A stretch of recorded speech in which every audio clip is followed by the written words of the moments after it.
Charlamagne, decided that he wanted to pull up. And nope, that's wrong. Hold on one second. Give me a second. Let me make sure I get this up right.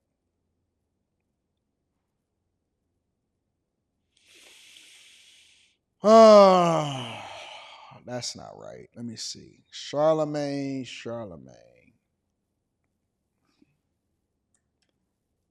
Give me a second. Let me get that up there. There we go.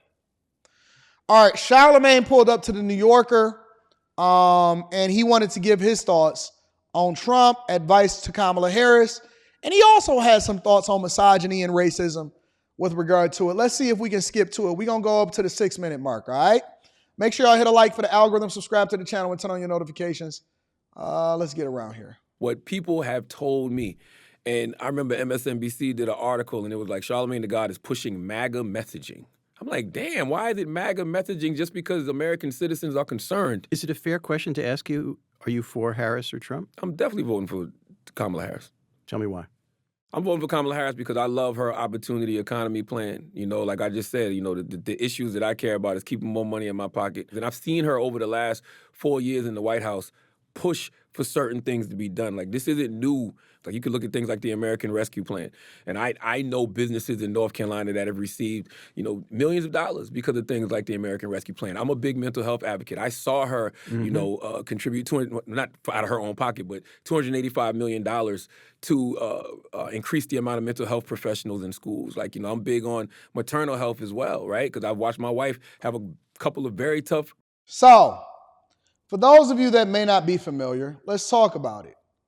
Do y'all know what the American Rescue Plan is?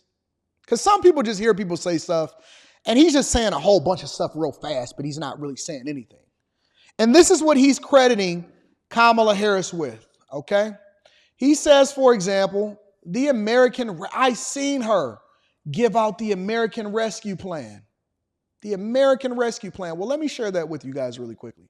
This is the American Rescue Plan according to whitehouse.gov.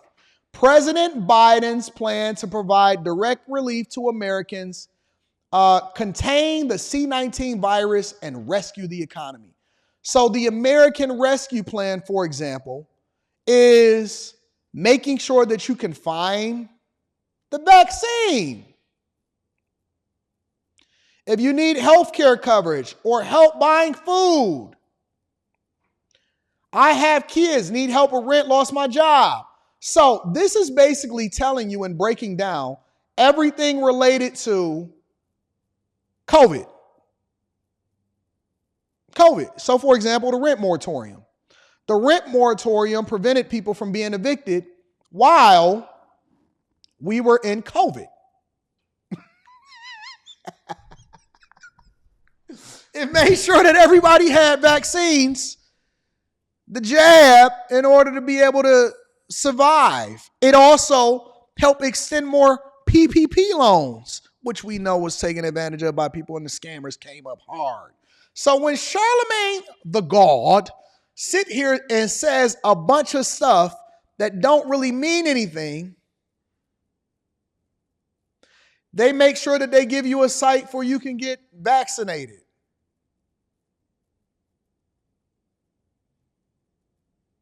I would love to get in front of these people. But it ain't going to happen. Let's continue to hear what Charlamagne has to say.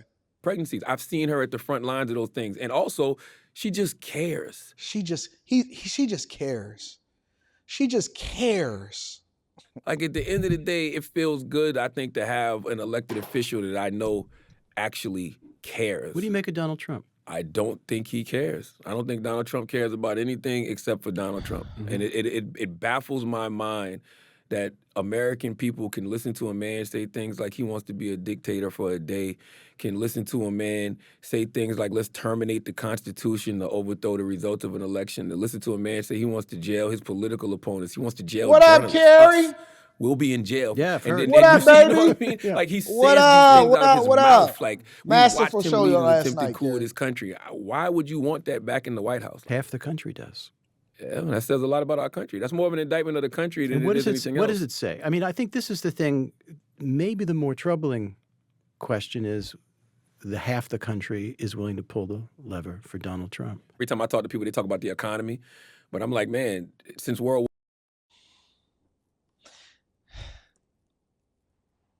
So I don't know how they've hijacked that narrative. But I think the other thing that you just got to chalk it up to is just good old-fashioned racism. And I think in the case of, Vice President Kamala Harris and Hillary Clinton in 2016, sexism. Are you hearing what Charlamagne's explanation for you as an individual of why you're voting for Trump over Kamala Harris? Listen, I want to have this show and I want to have it in truth. I want to get to the thick of it. I don't want to get to all of the fluff.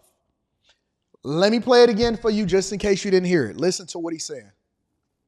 Narrative. But I think the other thing that you just got to chalk it up to is just good old-fashioned racism. And I think in the case of, Vice President Kamala Harris and Hillary Clinton in 2016, sexism. So it's not that they're completely incompetent. It's not, for example, that Bill made sure that he made up for getting ahead in the White House by giving us Hillary Clinton and that she wasn't best for the job. And we realized that we made the right decision in 2016 by not electing her. How booming things was and how great our economy was and that we got into no new wars. We realized this. And in hindsight, we actually made the best decision. And he is telling us that the reason that we're deciding to vote for Trump is because of racism and sexism. So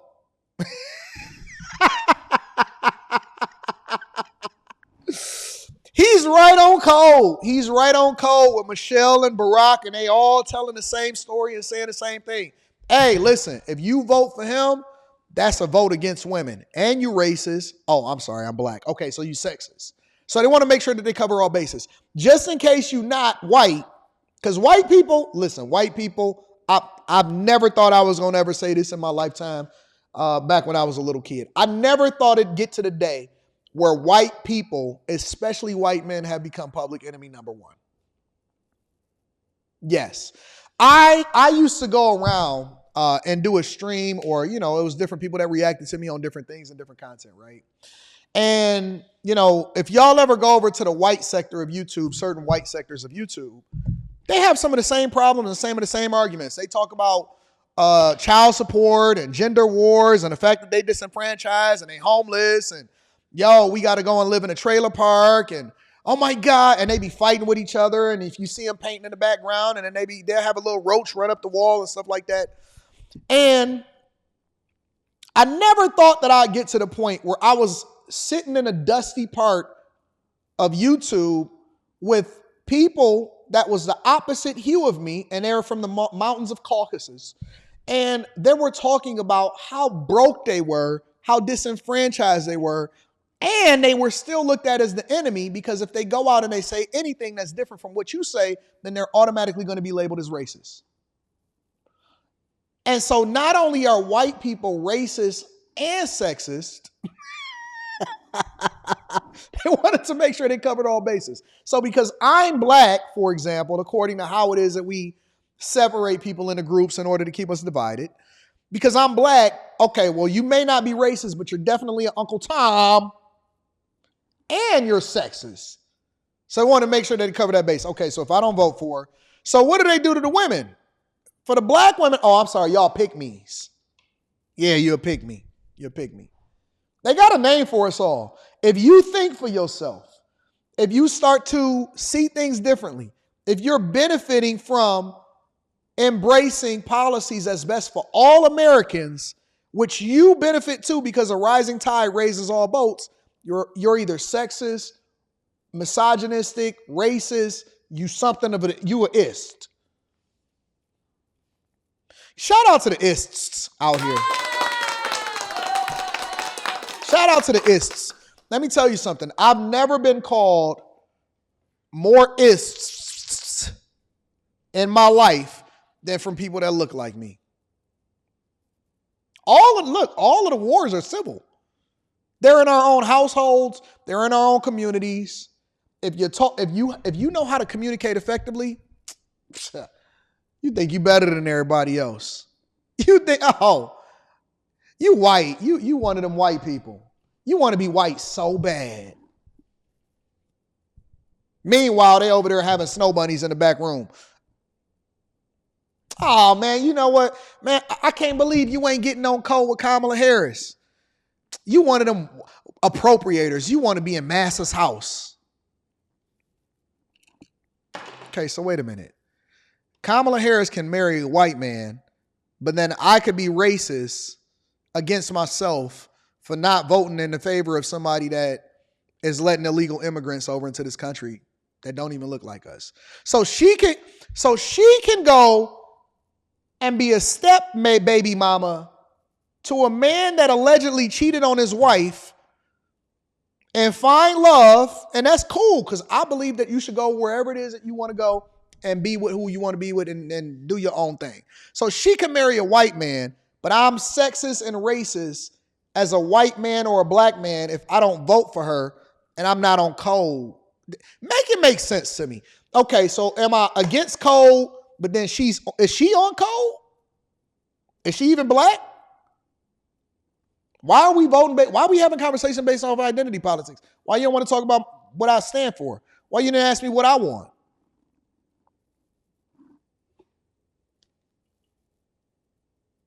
How you going to use the race card with a woman that married a white man? That don't even make sense. It literally kills the whole argument. You not on code. I can't believe it. You just want to be massa. Don't you realize that she go home to Zaddy every day? To Dougie? Her name ain't even really Kamala Harris. That's just for y'all. You got to take the name of your husband. Her name is Kamala Eam Off. It's Kamala Eam Off. It's Eam Off.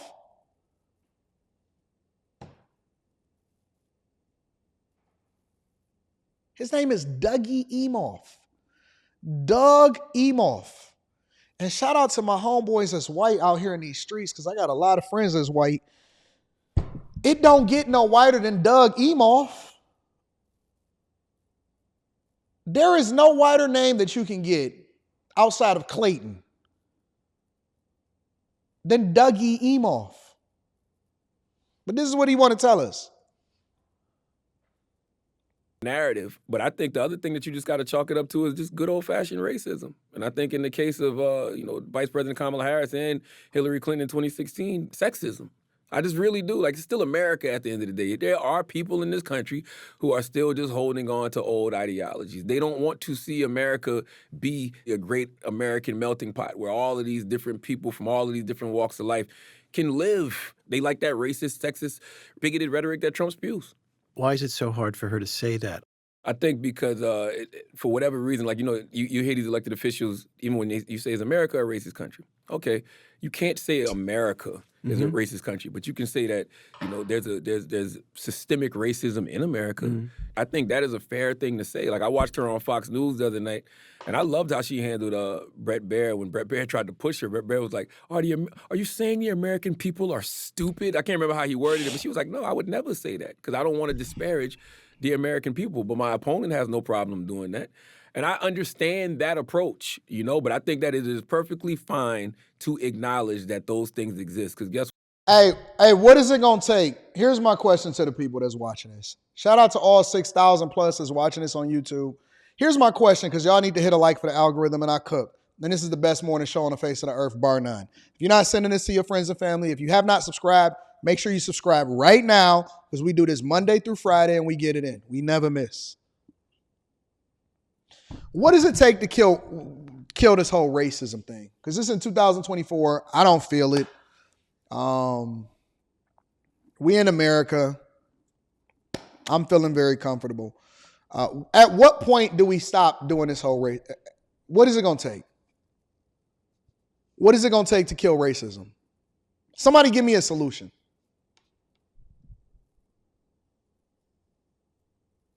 What do we do to kill racism?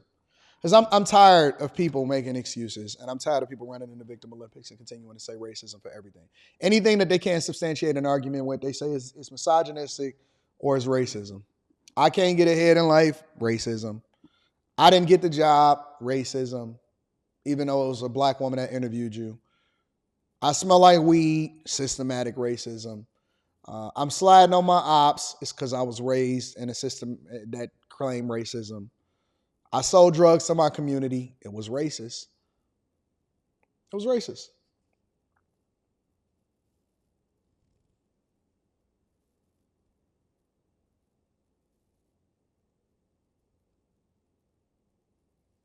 I busted down and I went to a freak off party. Racism.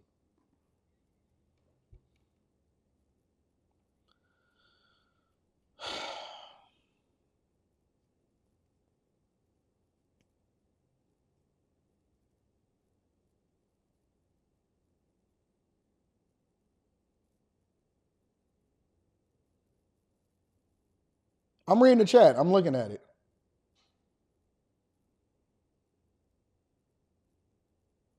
I'm fat, like Messi said.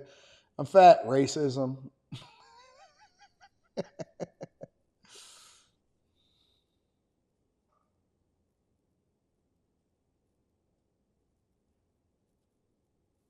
Somebody said give them reparations. No, you already got reparations. You're not getting nothing else.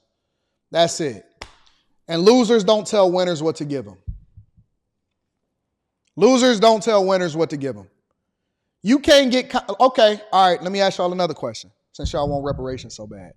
Why y'all not demanding reparations from the Africans that sold y'all over here in the transatlantic slave trade because they didn't want to fight y'all anymore and they found y'all to be profitable to trade with? Why y'all not demanding reparations from Africa? Because you know it was a transaction, right? They sold you. They didn't capture you. You were being captured and then you got sold, and the people that actually profited. Losers don't get to tell winners what to do. You're not getting nothing. Nothing. Not in this lifetime, not in the next lifetime. You're not getting a check.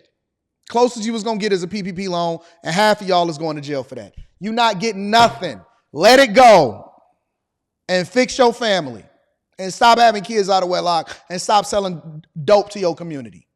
Stop selling fentanyl. You're not getting nothing. You're not going to get a dime.